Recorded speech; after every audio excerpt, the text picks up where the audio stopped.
I've witnessed Professor Micere Mugo's presence in the world because of my own privileged position of being a scholar and a writer and translator early in my life. So I've managed to meet Professor Micere Mugo in very many parts of the world and seen just how profound her impact is on people. She has impacted me, and I've seen so many others of us. She has planted flourishing seeds in academia, in the struggle for justice, and in the lives of thousands of people whom she touched in positive ways. We are consoled that the towering and shining figure of Professor Micere Mugo dedicated all her life towards lifting us up so that we may also do as much to others. We know Micere went to be in a better place where there is no more pain.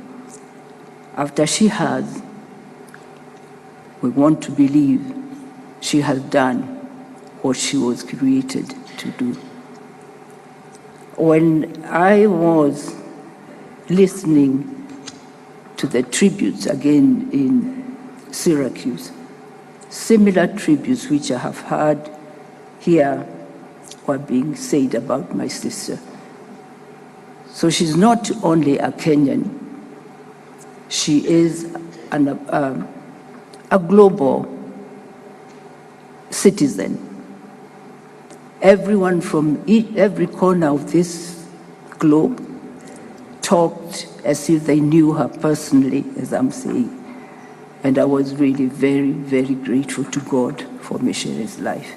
I know that our beloved daughter of the soil is smiling at us from heaven and cheering us on. And so I urge all of us to individually and collectively continue to uphold her ideals of Utu, Ubuntu, the African Renaissance, as well as education and justice for all.